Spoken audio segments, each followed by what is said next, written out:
अगर आप लोग भी 10th क्लास की तैयारी कर रहे बिहार बोर्ड 2025 में एग्ज़ाम देने वाले हैं तो आप लोग इस वीडियो को पूरा अंत तक ज़रूर देखिएगा, क्योंकि मैं आप लोगों के लिए लेकर आ चुका हूँ इतिहास के पहले चैप्टर का महत्वपूर्ण घटना।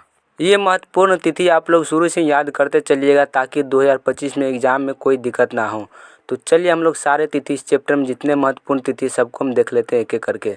तो पहले देखिए, यूरोप में राष्ट्रवाद चैप्टर का नाम है उदय और विकास। पहला तिथि है 1789। तो 1789 में हुआ था फ्रांस की महान क्रांति।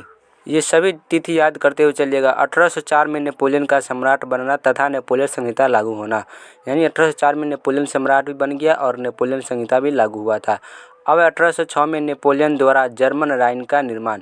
पूछा कि जर्मन राइन का निर्माण कौन किया, तो नेपोलियन बोनापार्ट 1806 में। इसके बाद है 1810 में। तो 1810 में हुआ था इटली में कार्बोनरी नामक गुप्त संगठन की स्थापना।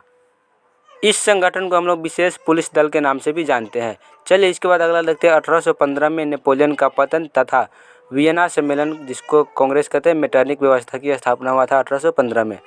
इसके बाद 1829 में तुर्की और रूस में एड्रियानोपुल की संधि हुई थी, जो कि तुर्की और रूस के बीच हुआ था 1829 में। ये सभी लोग याद करते हुए चलिएगा। चलिए देखते हैं इसके बाद 1830 में क्या हुआ था। तो 1830 में हुआ था फ्रांस में जुलाई की क्रांति तथा फ्रांस में बुर्बो राजवंश का शासन समाप्त। इसके बाद 1831 में मेजनी द्वारा मार्सेई में यंग इटली की स्थापना।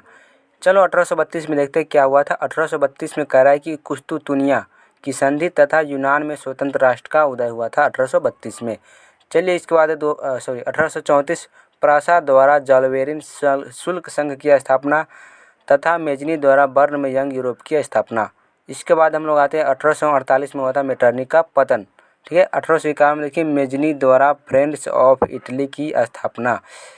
चलो अब देखते हैं 1858 में क्या हुआ था। काबूर द्वारा फ्रांस के सम्राट नेपोलियन तृतीय के साथ प्लेम्बियर्स समझौता हुआ था 1858 में। इसके बाद 1862 में बिस्मार्क प्रशा का चांसलर नियुक्त हुआ, यानी 1862 में बिस्मार्क जो है प्रशा का चांसलर बन गया। इसके बाद 1864 में सेल्सविग और होल्स्टीन के प्रश्न पर प्रशा और डेनमार्क का युद्ध हुआ था 1864 में।